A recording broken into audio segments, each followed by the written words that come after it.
Nós vamos conversar agora com uma pessoa que há muito tempo eu estou querendo falar aqui na TV Democracia. Ontem eu fiz o convite, ele aceitou.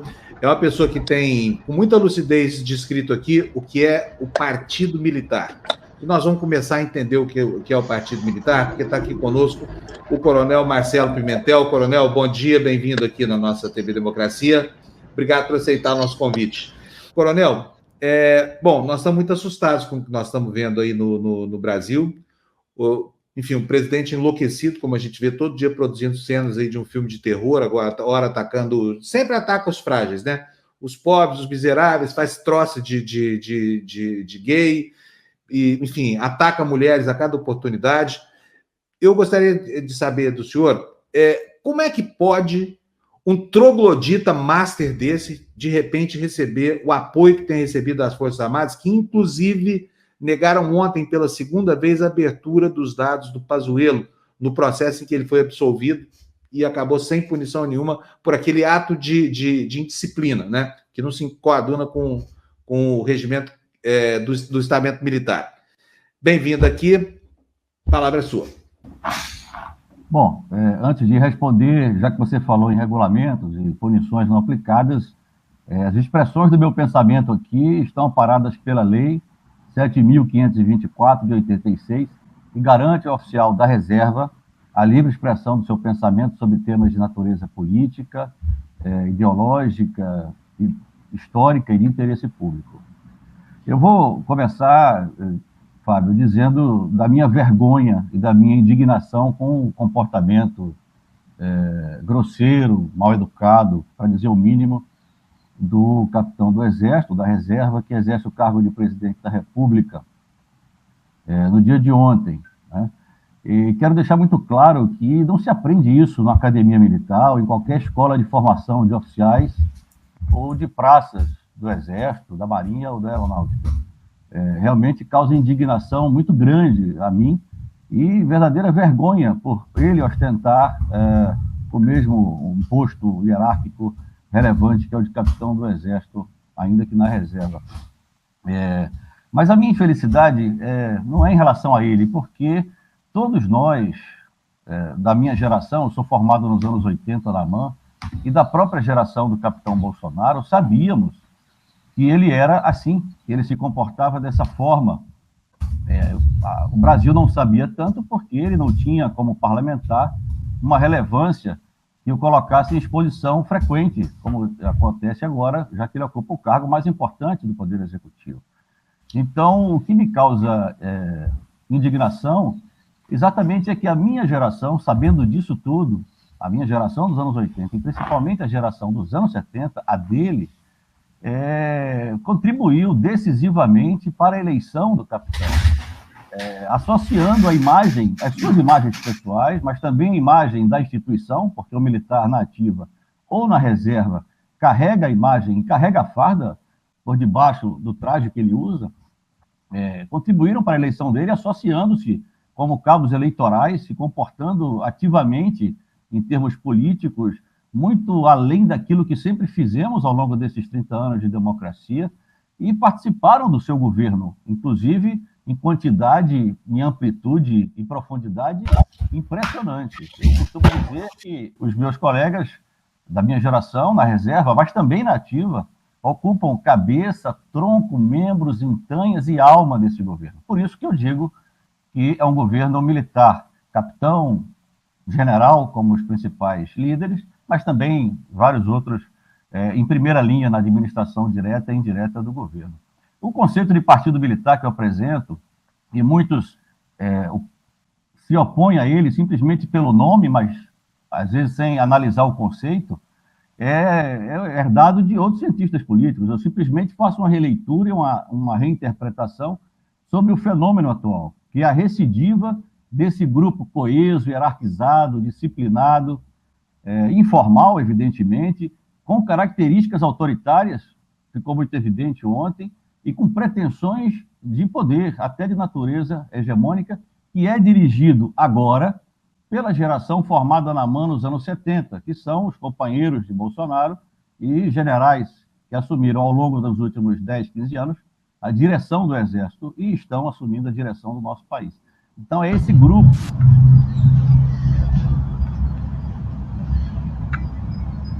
que devem se preocupar, os acadêmicos, os políticos, e não somente com a figura do capitão Bolsonaro, que é muito mais um instrumento para a entrada e ocupação do poder do que propriamente um diretor desse partido político informal.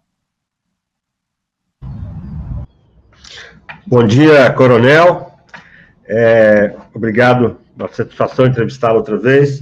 Eu tenho acompanhado as suas declarações, suas posições aí pelas redes sociais, algumas entrevistas suas, e o senhor tem sido bastante enfático em falar da coesão aí das Forças Armadas, do alto comando em torno do presidente Bolsonaro. Até isso se contrapõe um pouco, eventualmente, a informações que a gente vê na imprensa, que haveria ali algum tipo de divisão. A minha pergunta é, coronel, o senhor acredita na possibilidade, a partir dos últimos fatos, a partir do que vem se expondo na CPI, a partir de como a sociedade vai conhecendo mais o que acontece dentro do governo Bolsonaro, o senhor acredita numa possibilidade de que o alto comando mude essa postura, de que ele tenha uma postura menos subserviente em relação aos desmandos do presidente? E aí eu falo de um ponto específico, que é a questão da participação do general Pazuello aí numa manifestação. Estou falando de uma questão militar, que é onde se pode haver algum tipo de manifestação. Mano, a própria divisão que você sugere que estaria acontecendo, e é muito evidente que querem parecer que está acontecendo, ela caracteriza o comportamento político partidário. Qualquer partido, quando está no governo, tem suas disputas por cargos, por poder, por espaços setoriais do governo. Isso só prova aquilo que eu venho dizendo, né?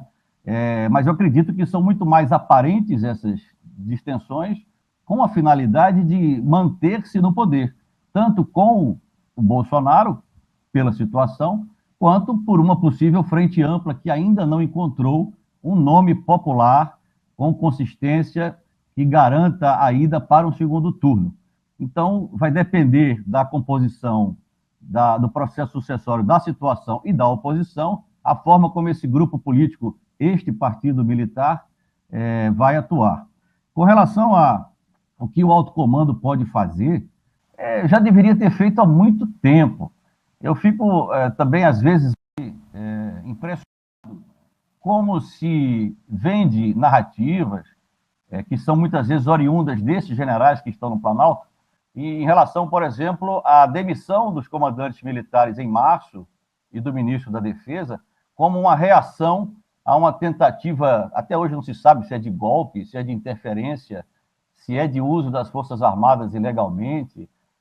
Até hoje não se sabe porque nunca foram perguntar ao general Leal Pujol e ao general Fernando, os dois mais notáveis, quais foram, afinal, as razões por suas demissões. Então, aquilo, na minha opinião, tem a finalidade de parecer que o Exército está agora querendo desassociar-se da imagem do governo. Algo que é impossível de acreditar, porque mesmo com aquele fato, nenhum general, nenhum coronel saiu do governo. Pelo contrário, aumentou a participação de militares no governo em diferentes órgãos, em diferentes áreas. E em relação à conduta do general Pazuello, como ele é um oficial da ativa, eu não vou comentar, porque cabe exclusivamente ao comandante do Exército encaminhar o seu processo disciplinar e tomar a decisão, fazendo um julgamento sobre a conduta pública, notória e de grande repercussão nacional e internacional da conduta do ex-ministro da Saúde. Então, é preciso que os jornalistas batam na porta do quartel-general do Exército e perguntem, em entrevista livre, não por nota simplesmente protocolar do órgão de comunicação social, por que o general Pazuello não foi punido. Porque é o militar que tem que saber isso. O militar da ativa tem que saber por quê. Porque a sua conduta se baseia nos exemplos.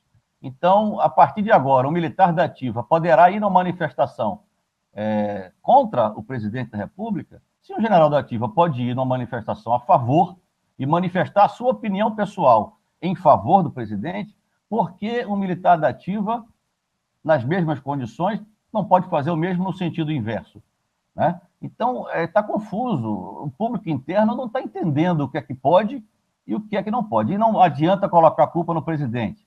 O presidente, por lei, não tem nenhuma ingerência sobre um processo disciplinar administrativo no âmbito das Forças Armadas, nem o ministro da Defesa. Essa decisão é do comandante do Exército. E colocar sigilo de 100 anos sobre um ato bastante rotineiro da vida militar, que é um processo disciplinar, que é público, até porque o resultado dele é publicado em boletim para servir de exemplo aos militares. Então, se o julgamento de não punir um ato tão notório, né, é colocado em sigilo, ninguém sabe o que é que pode e o que é que não pode.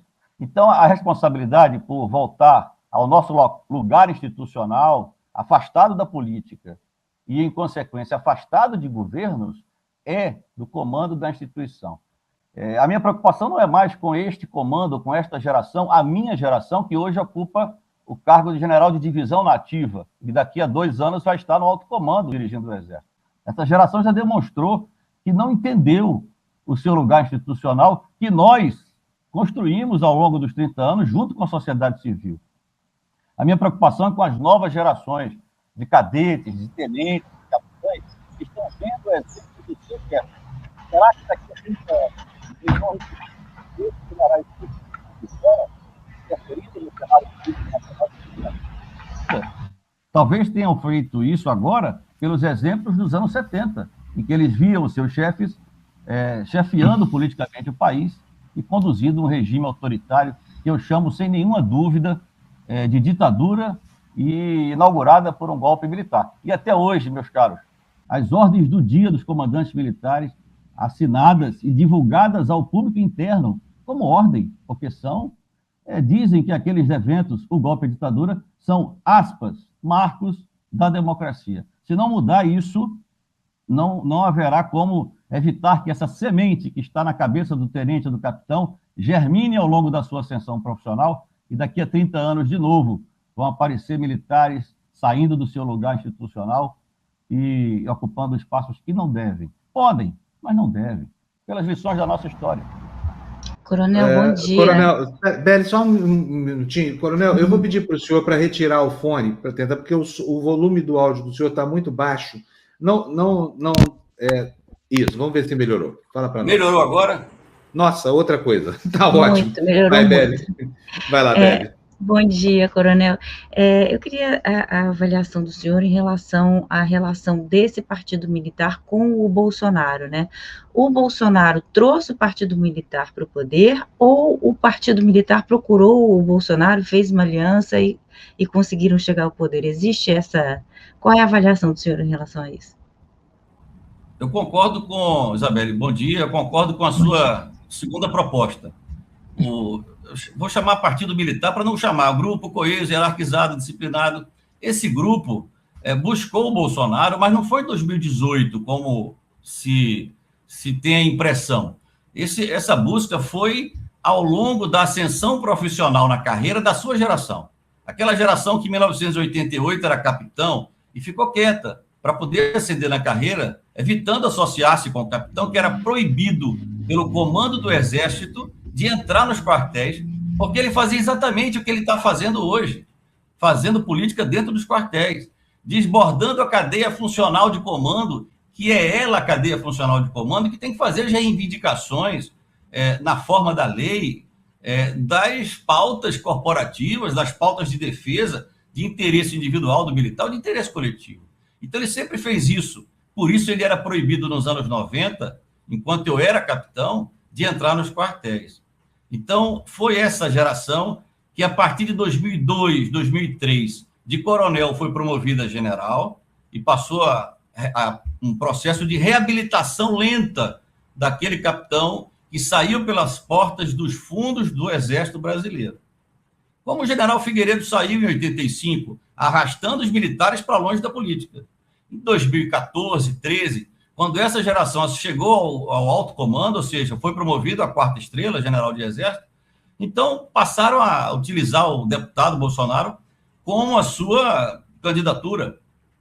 Existe um vídeo muito evidente, pouco repercutido, do capitão Naaman, em 2014, dias após a reeleição da presidente Dilma, lançando a sua candidatura diante de centenas de oficiais em forma, prontos para sair da mão, formados oficiais, né, sob o olhar do corpo docente da Academia Militar, fazendo aquilo que ele era proibido de fazer, política dentro dos quartéis, na célula máter da oficialidade brasileira, né, que é onde germina a semente do dever militar, que se irradia por toda a força. Então, esse partido buscou o Bolsonaro, ele é um agente do partido, não é diretor do partido, evidentemente há uma relação bionívoca de troca de interesses, né? Mas é só você observar, Isabela, que as pautas históricas, corporativas do Exército, das Forças Armadas, elas passam com uma facilidade impressionante pelos parlamentos. E sempre que elas estão tramitando, existe sempre um fato que este agente Bolsonaro desencadeia para desviar atenções, para levar a imprensa a outras pautas. Vou dar um exemplo muito claro. Enquanto discutíamos a reforma da Previdência em 2019, um general da Ativa saía de um cargo em São Paulo, comandante militar do Sudeste, o general Ramos, e passava a exercer o cargo mais político de um governo, secretário de governo, o negociador com o parlamento. E ele negociou exatamente a reforma da Previdência nossa, dos militares, que era gestada há muitos anos dentro da corporação. E, enquanto passava essa pauta, o Brasil discutiu durante 2 meses a indicação do filho do presidente para a embaixada dos Estados Unidos. É óbvio que ele não iria indicar o filho dele, é óbvio que o filho dele não passaria na sabatina, mas a gente ficou discutindo isso, enquanto deveríamos estar discutindo aspectos importantes da reforma do regime geral da Previdência e, evidentemente, o resultante disso, a nossa reforma. Então, passou a proposta que o Ministério da Defesa enviou, inclusive sem passar pelo Ministério da Economia, pelo posto Ipiranga, né? Passou incólume na tramitação no parlamento. E a apuração da articulação política de um general da Ativa, que ficou 1 ano na Ativa como negociador político do governo. O exemplo arrasta, Isabel. Então, o exemplo do general Ramos, e veja, eu não faço aqui nenhuma crítica ao comportamento profissional militar de nenhum desses meus colegas. Pelo contrário, são todos homens dignos, competentes nas suas carreiras, tanto assim que chegaram aos postos máximos da carreira. A minha crítica é porque eles se posicionaram politicamente. E eu, como cidadão e militar da reserva, no uso do direito que me confere a lei, eu posso criticar. E eu não critico o governo só, porque minha posição política eu manifesto nas eleições e na cobrança dos meus candidatos. Eu manifesto a minha oposição ou a minha crítica à associação da imagem, à minha imagem, eu sou militar das Forças Armadas, a imagem corporativa da minha instituição, a um governo, qualquer que seja o governo, ou a uma política, qualquer que seja a política. Porque, Isabela, Forças Armadas de países democráticos e livres, como o Brasil ainda é, se caracterizam pela prática da neutralidade política, da imparcialidade ideológica, da isenção funcional, do apartidarismo em sentido amplo, não só o partidário estrito, do profissionalismo essencial que o militar tem que ter e, principalmente, da estrita constitucionalidade, fundada no Estado Democrático de Direito da Constituição de 88. Coronel, nós estamos vivendo no Brasil um momento crucial, né? Porque desde que Bolsonaro começou sua campanha à presidência da República, ele vem ameaçando as instituições democráticas. Ele faz constantemente ameaças ao Supremo, ao Congresso e à ordem institucional.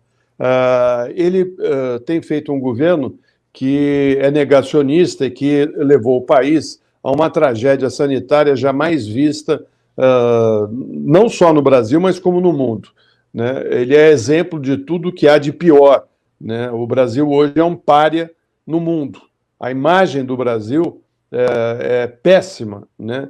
E o capitão tem problemas aqui com uma minoria, né? Porque ele tem esse grupinho dele, que ele fala para esse grupo e está baseado nesse grupo. Nós estamos num momento de confronto, as pessoas já estão indo para as ruas, há um descontentamento geral com o desemprego, com a fome, com a falta de perspectivas, os jovens querendo ir embora, né? O senhor acha que os seus colegas das Forças Armadas têm noção de onde eles estão? Porque o Bolsonaro vai responder por crimes cometidos no Brasil numa corte internacional. Isso está cada vez mais claro. E muitos generais que estão com ele, provavelmente, mais cedo ou mais tarde, também vão ter que responder pelos crimes que foram cometidos contra os índios, contra as queimadas na floresta, contra a população que foi desassistida em vários momentos no combate à pandemia, a maneira como ele se comporta, levando a ideia de que tem que se contaminar. O senhor acha que isso aí pode significar um racha dentro desse apoio, ou o senhor acha que eles vão caminhar firmes nesse negacionismo, no que há de mais atrasado no Brasil?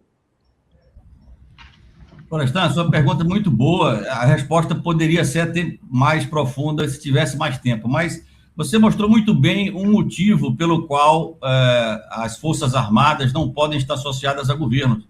Porque eventuais desacordos com o governo, oposições, ou já chegamos no nível de uma indignação popular, né? Essas imagens, impressões, acabam passando para a instituição e afetando aquilo que ela tem de mais relevante, que é a confiança, a credibilidade e o respeito da sociedade, porque é a instituição que vai defender a todos em uma situação de crise real, independentemente de partido, ideologia, crença religiosa, classe social. Então, você mostrou muito bem por que não pode haver essa associação. A crise da pandemia, evidentemente, está sob investigação da autoridade competente, por enquanto, que é o parlamento, e espero que haja desdobramentos, que não se encerre e nem se divague, nem se abra muito à frente na CPI para focalizar sobre o que interessa. Evidentemente que essas responsabilizações, que serão individuais, podem também afetar a imagem da instituição, porque não se pode esquecer que um general da ativa, em um belo dia de março de 2020, foi, segundo ele diz, contactado diretamente pelo presidente da República, num claro contorno à cadeia de comando, porque o presidente da República não fala com o general de divisão, comandante de região militar, sem passar pelo comandante do Exército e, no caso do general Pazuello, pelo comandante militar da Amazônia, né? E o general da ativa foi exercer o cargo de secretário executivo do ministro Taixe, que não conhecia nada do Ministério da Saúde, né? Então, ao fazê-lo, ele levou 15 oficiais da ativa, e ele mesmo disse na CPI que, com autorização do comandante do Exército, o comando do Exército teria dito: olha, leve quem você quiser para essa missão. Ele já disse que era uma missão. Isso não é uma missão do Exército Brasileiro, nem de um general da ativa do Exército Brasileiro. Então, isso atrela a imagem da instituição e coloca sob a instituição talvez uma parcela relevante da responsabilização política, civil, talvez criminal, na administração da pandemia. Isso é muito grave.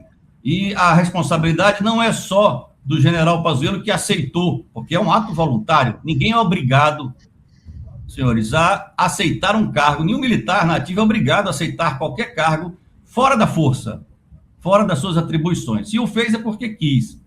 Mas o comando do Exército autorizou. Se não autorizou por força de lei, porque há um detalhe aí que não há tempo, mas é preciso aprofundar em relação ao decreto de quem autoriza essa ida.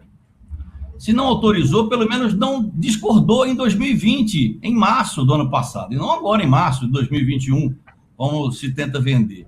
Então, é preciso entender isso, mas, respondendo pelo início da sua pergunta, é preciso entender qual é o papel do presidente nisso. É evidente que ele era uma pessoa grosseira, inepta, sem experiência executiva, mas o comportamento dele é tão incrível, sob o ponto de vista de rasgar o capital político que ele teve em 2018, com 57 milhões de votos, que chega a estranhar que haja naturalmente.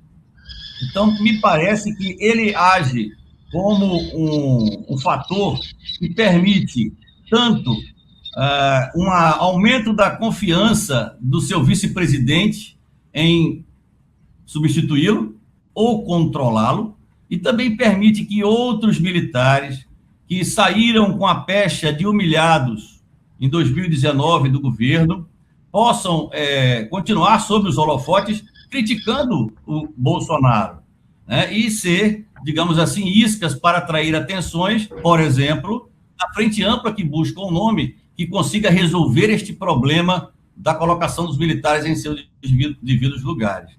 Então, me parece claro que há generais que foram propositalmente humilhados, que foram propositalmente demitidos para demonstrar essa humilhação, para continuarem aí, digamos, na pista ou no mercado político, acentuando a politização das Forças Armadas, acentuando a politização dos militares e o seu corolário, que é a militarização da política e a militarização da própria sociedade. Porque os nossos princípios de atuação, os nossos valores profissionais fazem todo sentido no nosso espaço militar de cumprimento de ordem, um manda e outro obedece. Mas não fazem nenhum sentido no mundo político. Pelo contrário, distorce o mundo político e o mundo político distorce os nossos valores. Isso sempre aconteceu na história. Basta abrir os livros de história, basta lê-los, que está ali a atuação deste partido militar desde o Segundo Império, protagonizando o cenário político nacional, às vezes com uma boa intenção, outras vezes com más intenções, mas sempre de forma indevida, imprópria. E hoje, absolutamente anacrônica, depois do advento da Constituição, que enterrou uma ditadura de 21 anos. E enquanto nós, dentro das Forças Armadas, não discutirmos o que foi essa ditadura e as responsabilidades das chefias, não dos coronéis ultras somente, mas das chefias militares, nós não vamos virar essa página da história. Vamos ficar escrevendo sempre as mesmas páginas, apagando, rabiscando e escrevendo por cima. A gente tem que virar a página. Para virá-la, é preciso mexer na nossa mentalidade corporativa, na nossa concepção da própria história e do papel que temos na nossa história. Nós vivemos numa espécie de bolha, achamos que estamos fazendo bem ao Brasil. Por isso que eu digo, por melhor que sejam as intenções, os resultados são desastrosos para a imagem do Exército, da Marinha, da Força Aérea e para a consolidação da democracia no Brasil. Coronel, bom dia, companheiros. Aqui Paulo Roberto. Bom dia, Paulo. Tudo bem? Bom dia, Florestan, Belli, Eumano. Coronel, o senhor colocou aí do Partido Militar, que é uma organização que está dentro do governo, que está no governo brasileiro. O último número que eu li tinha mais de 6 mil militares no governo. A gente lutou muito para acabar com a ditadura, para estabelecer o poder civil, quer dizer, quem manda no Brasil são os civis, não são os militares obedecem aos civis, é assim que deve ser, né? Foi assim que eu aprendi. E, nesse momento, eles estão dentro do governo como um partido, com um projeto de se perpetuar, como o senhor está dizendo, estão buscando continuar. Como a gente deve agir, como deve ser o processo para que cada um fique no seu lugar, para que os militares voltem para a caserna, para que defendam o país e que a gente siga no nosso processo democrático, construído a tão duras penas que está ameaçado nesse momento. Qual é a sua proposta para que as coisas voltem aos seus devidos lugares? Obrigado, Paulo, pela pergunta. É preciso não cometer o mesmo erro que a gente aponta no governo, o negacionismo. Ficar negando que este é um planejamento, que esse é um plano, que os militares realmente exercem o poder e colocar todas as responsabilidades no capitão, vai gerar a impressão de que, afastando o capitão, esse problema está resolvido. Basta analisar quem é o vice-presidente, que você vai ver que não está resolvido.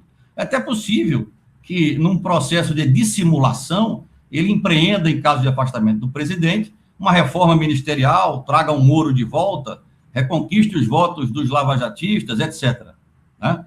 Mas é preciso entender que se trata de um governo militar. Eu reputo a falta desse entendimento ao fato desse grupo, desta vez, ter assumido o poder democraticamente, nas urnas, diferentemente de 90% das vezes anteriores, em que foi com rupturas institucionais diretas ou apoiando rupturas institucionais ao longo da história. E a chave para resolver o problema, o que eu venho insistindo, é o exemplo.